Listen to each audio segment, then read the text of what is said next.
na yung attorney pala, yung attorney po ni Atong Ang at OBP spokesperson ngayon na yung spokesperson ngayon, natikman din pala ni Atong Ang.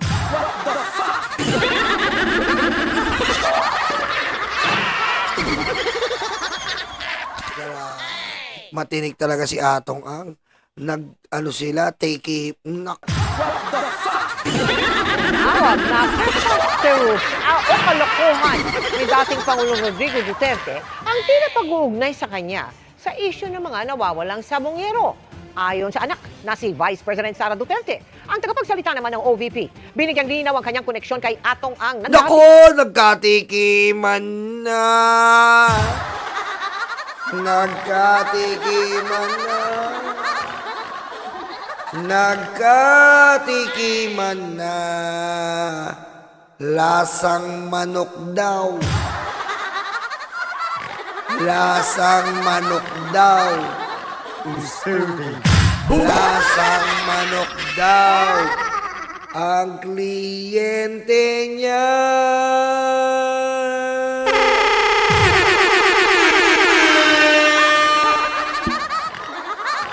Ang kliyente, nakatutok si Marisol Abduraman. Sabi niya that is preposterous. Yes. That is preposterous. Ito raw ang naging reaksyon ni dating Pangulong Rodrigo Duterte nang sabihin sa kanya ni Vice President Nahihirapan si Sara Prosperous.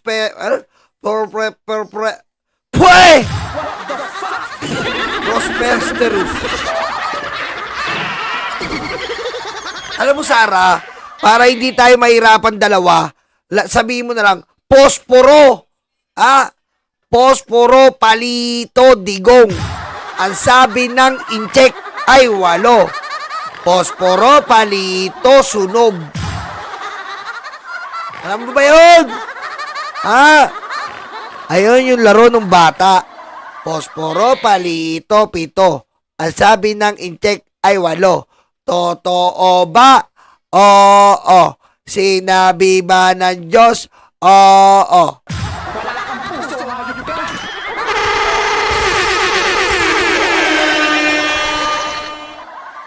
President Sara Duterte na tila iniuugnay sa dating Pangulo ang issue sa missing sabongero kasunod ng pahayag na ito ni Justice Secretary Crispin Remulla. May mga taong parehong involved sa pagpatay ng tao sa drug war at sa isabong. That's as far as Yes! Mamaya po, maganda po yung babalita natin. Putik. Ano ba yun? Sepulturero. Nagsalita. Ako nilibing lang sa may... Nako po, Atong!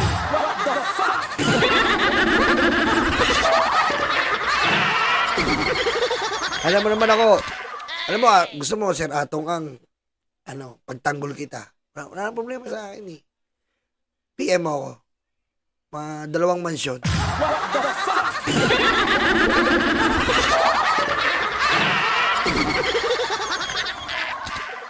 we can trace right now, but we will have to establish clearer links to each other. Ang negosyanteng si Atong Ang ang itinuturo ng whistleblower na si Patidongan na masterminds sa pagpatay sa mga sabongero. Si Ang ay dating kliyente ni Attorney Ruth Castelo na tagapagsalita na ngayon ng Office of the Vice President. Ano ba yan? Iisa lang ang lagusan na pinupuntahan netong mga hayop Iisang lagusan. Anak ng weteng. Konektang-konekta. Akala ko ba walang konekta? Si Digong. Eto nga, may konekta. Si Digong pa kaya. Kahapon yung video, nagyayakapan sila ni Atong Ang eh. Nako.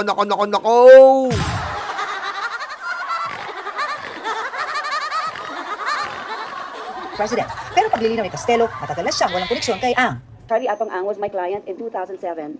Ano to? May papansin na naman, no? 2.3 billion ang ninakaw ni BBM. Sabi ni Isko.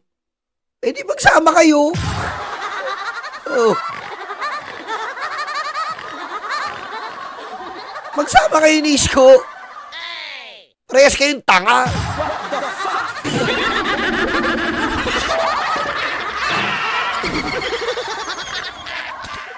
2.3 billion, tapos nagkita sila na BBM, nag-uusap pa.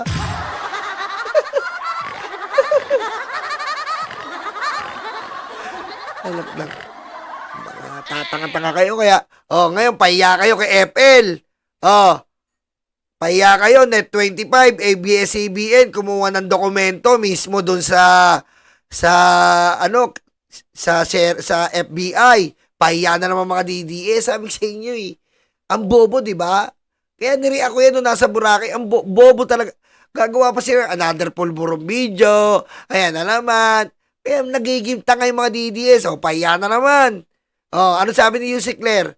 Kumuha kayo ng dokumento doon. Tingnan nyo kung totoo. Pahiya!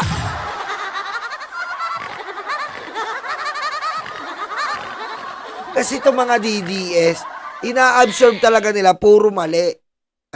Puro mali. Kaya kupal ang utak, kaya nagkukupal.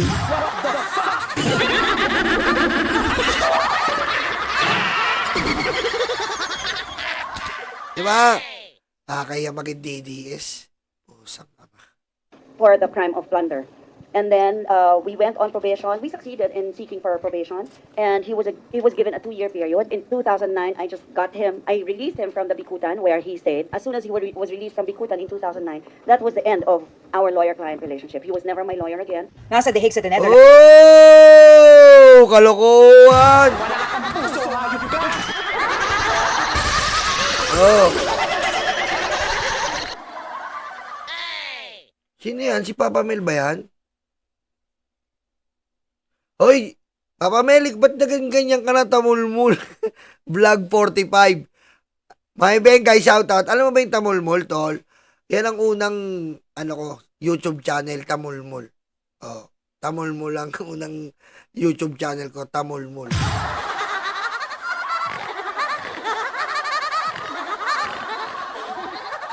Bisaya, pakinggan muna natin to para may laruan tayo. Visayas, Mindanao, OFW, nakakaya daw magiging... Talaga, kung Visayas, Mindanao, OFW, DDS, di mga tanga kayo.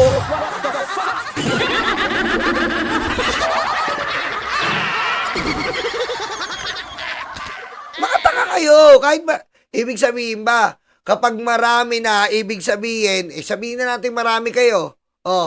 Ibig sabihin, kahit hindi naman, ibig sabihin, pag marami, ibig sabihin, yun ang katotohanan? Bobo!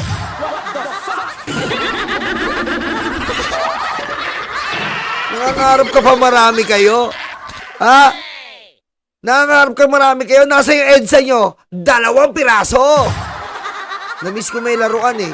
Paglaruan ko lang muna. Namiss ko may laruan eh. Kung marami kayo, napatalisik na si BBM.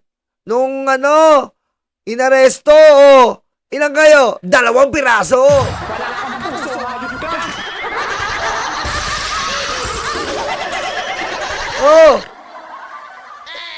Kaweting marami kayo, tatanga-tanga kayo. Dapat sa mga DDS, sinasako na to. Alam mo, pag sinako tong mga DDS, putik, alam mo naman ako, brutal pa ako eh. Pag sinako yung DDS, kukuha ako ng semento, lulublob ko sa semento. Pag lulublob ko sa semento, putek, i-blender ko pa yan.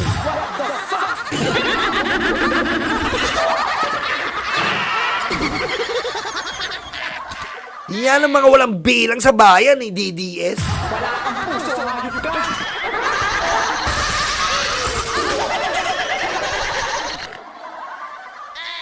Pag tinitignan ko nga yung kuyukot ko, naalala ko mga DDS tsaka yung inidoro.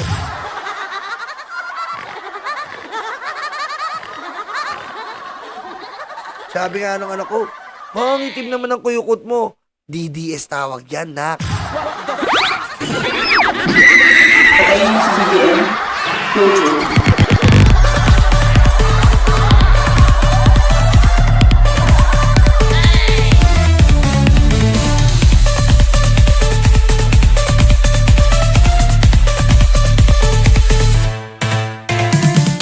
Sarap na may laruan na, nakakamiss ha. Sa Boracay, wala akong laruan eh. Lands ngayon si VP Sara para dalawin ang mga kabiting sa International Criminal Court sa kasong Crimes Against Humanity. Ang bise, nagpasalamat sa mga senador na nagsusulong ng interim release para sa kanyang ama. Kasama niya doon ang kaalyalong si Senadora... I me, baba, baba, black sheep, ang baba. Si Amy, sinabi ko sa inyo, si Amy Duterte Culaong. Ayan yan, Culaong to eh. Culaong. Iba yung mukha niya eh, no? Iba yung mukha na ito eh. Pahalang.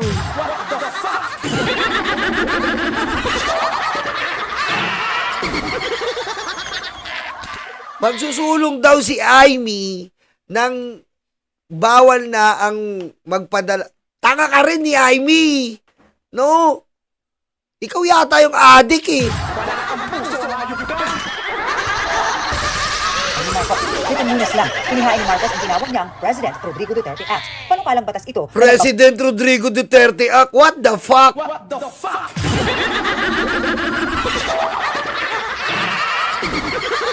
Ano ba yung President Rodrigo Duterte Act? Ito po ang act kung saan namomolestya ka ng mga katulong. Kapag nakakumot, pwede mong fingering.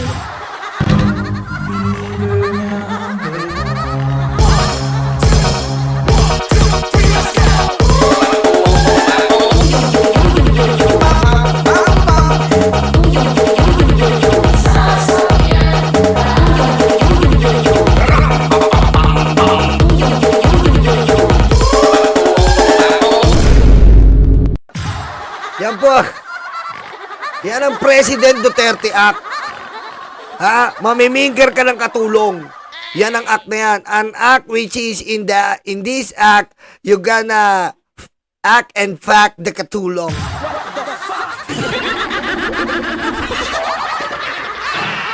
Tanga mo, Amy. Ha? Ang dami mong ibababa na batas yung wala pang babala. Bawal sa mga extraordinary rendition o usapit ang paglipat sa isang tao mula sa Pilipinas papunta sa ibang bansa ng Tanga ka, hindi mo pwede kontrahin yung extraordinary rendition. Anong extraordinary rendition?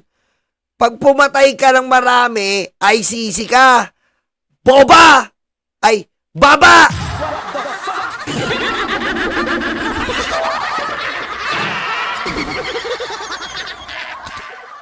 walang court order para sa pagkakakulong ng hanggang 20 taon at multang hanggang 10 milyong piso ang itinakdang parusa sa panukala.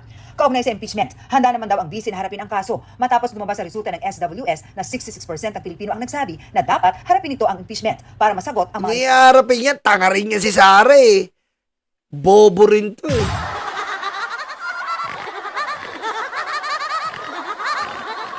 Bagay kayo. Isang boba, isang baba.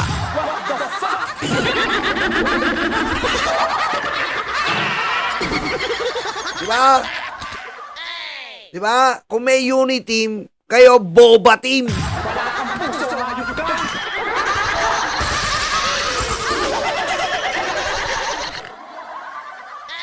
negasyon laban sa kanya. Ipinauubayan na raw ng OVP sa Korte Suprema ang usapin sa impeachment. Pero ayon sa tagapagsalita ng OVP, mas mainam daw kung hindi na ito itutuloy. We'll be very lucky actually as a country because we'll save millions and millions of people of money on the trial that is. Tatanga-tanga rin tong OVP. We save millions of pesos daw pag hindi ito nuloy. Oo nga, makakasave talaga tayo. Eh paano, nanakawin nyo lang.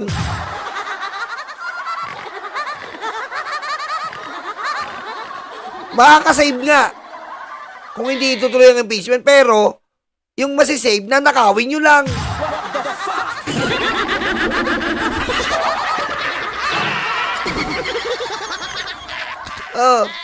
Nakawin nyo lang eh. Mag-save tayo ng millions na nakawin, papalabasin sa AFP. Naglagay ng pondo, wala naman. Confidential fund, 11 days. Kukuha ng safe house. Mas mahal pa sa Okada.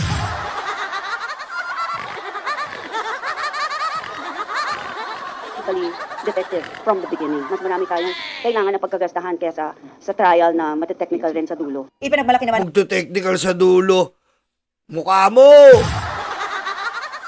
ng OVP kanina ang mga accomplishment ng tanggapan, kabilang ang libreng sakay na umaabot daw hanggang Tacloban City, lugar ni Speaker at Legal Representative Martin Romualdez.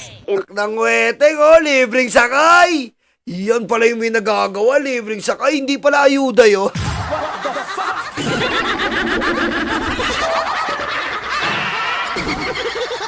Yung libre sakay, hindi pala ayuda yun, no?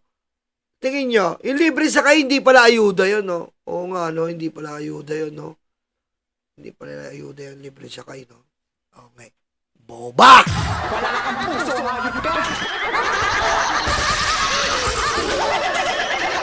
Tacloban in particular, the Office of the Vice President really needs to provide the help because we have been consistently asked, naghihingi ang mga tao sa Office of the Vice President. Sinabi rin ni Castelo, Nangihingi yung mga tao sa Office of the Vice President. Ang daming drama nito, kumag din. Kumag din.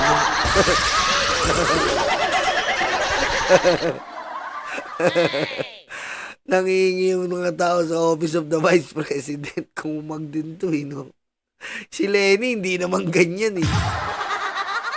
Ang dami yung pautot.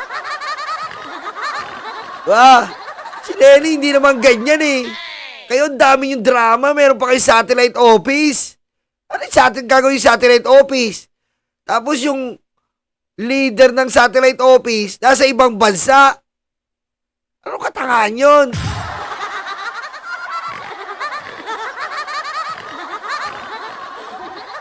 ang hindi pagbibigay ng pondo para sa mga proyekto ng OVP at ang hindi pagsuporta sa BICE ay disservice sa bansa. Tugon ito ng OVP sa sinasabing spare tire lang ang BICE. We need a Vice President who is always ready to assume. The services that are now being delivered by the Vice President through her office is a way of preparing herself just in case anything happens from now until 2028. And keeping her out of the loop, whoever the Vice President is, keeping her out of the loop or not being able to provide funds for. Hindi lang out of the loop ang ginagawa ng Vice President mo, out of the country ng out of the country, out of the loop.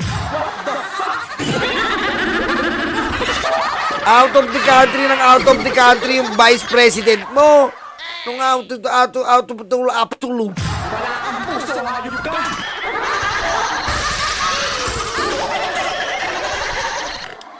Diba? Umay itong mga to, umay ito. Alam nyo, itong mga Duterte, wala to talaga. Ngayon nabubuko sila lahat, no? Lahat po ng galawang Duterte, bukong-buko na. Pero mo si Omar, pinatakbo nila, oh. Tingnan mo karapat-dapat, ang background, biodata.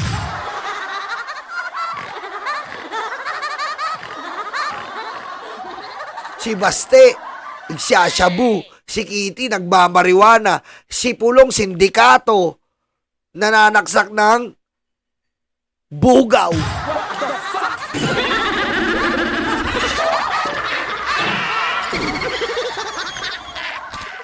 Tapos yung ethics ni Digong, batcher. Wala talaga, no? Wala ka talaga, bukong-buko mga to, eh. Bukong-buko yung galawan, eh. Mahirap, isa lang daw ang polo. Putek, pero 150 million, isang buwan sa abogado. Ilang buwan na tayo? March, April, May, June, July. 5 times 150 million. Oh. Tumataginting na 750 million na po ang ginagastos ng mga Duterte. Mahirap yan? 750 million? Sinong tangang maniniwala? Iisa lang ang polo na checkered. Oh. Pero mo, ikaw, mahirap ka. Wala kang pamasahe pa Quadcom. Pero nagagastos mo 750M. Kaya pupunta-punta yan, eh. Kaya pupunta-punta si Sara, siya nakikipag-negotiate kay Kaufman. Siya ang nagbabayad. Kaya pupunta siya. Oh. Ngayon pumunta siya, babayaran niya naman si Kaufman. Pansinin niyo po, monthly siya nagpupunta diyan kasi nga babayaran niya si Kaufman. Saan niya kinukuha 150 million?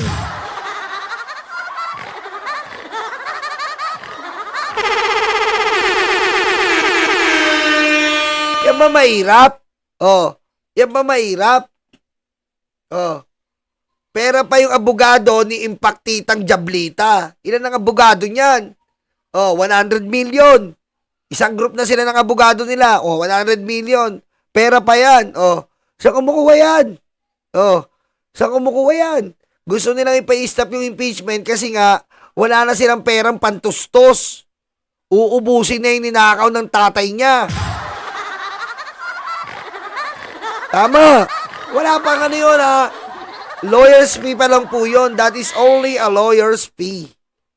The airfare not included, the food, the drugs, the sex, and alcohol.